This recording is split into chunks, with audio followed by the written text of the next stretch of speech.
Hey, good morning, everyone. This is Michael Fanning, and this is Warm Up 252.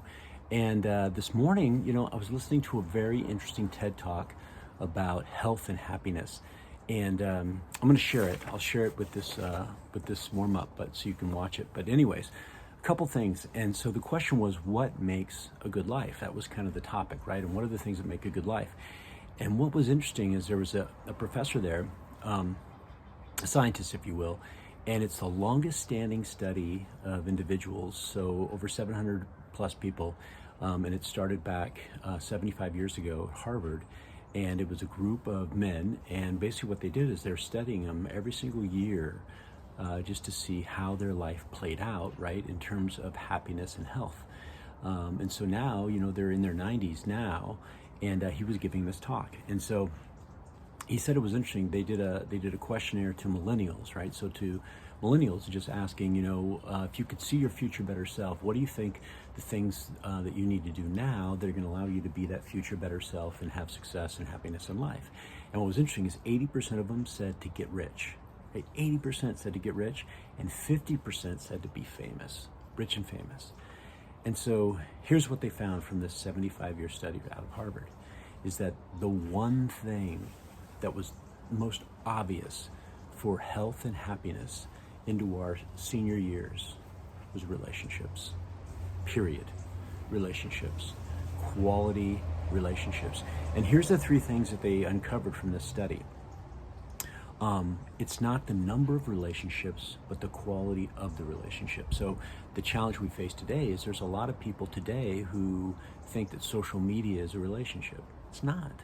Right? It's who's that person that you talk to on the phone? Who's that person that you're with on a regular basis, right? And what's the depth of that relationship? And by the way, it's not, really good, happy feeling relationships all the time. It's relationships that deal with pain and connection and authenticity and trust, right? It's those types of things. The second one, as they talked about, is what they found in this study is loneliness is very toxic, not just to our body, but to our brains. They found those people that at about age 50 going forward, when they were very lonely, dementia was a big issue, Alzheimer's, things of that nature. And what they find today on surveys of American people is, that 1 in 5 Americans say today that they're lonely. Right? Because of the fact that, think about what we're going through right now, right? With isolation and with social media, right? We really are becoming actually more lonely. And then the other one was that they found is that the relationships need to be genuine and authentic. And not only help, right? They don't just help our body. Relationships don't just help our body, but they also help our brain. And so they ended just by saying, that the final thing they said is that a good life is built with good relationships. And they ended the whole talk with this quote from Mark Twain, and I just thought I'd read it because I liked it. It said, "There isn't time so brief as life for bickering, apologies, heartburnings, calling to account. There is only time for loving, and but an instant so to speak for that." Right?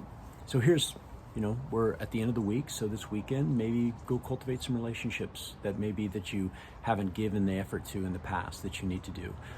That would be my suggestion, is really take a deep dive into your world and say, where are those areas where I need to build stronger, deeper, more genuine, loving, authentic relationships. All right, everybody. Hey, make it a great day. Be awesome and help somebody. We're getting close. Vote, right? Vote. I'm so excited. I think my ballot's going to show up this week, so I can't wait to get my vote in. All right, talk to you later.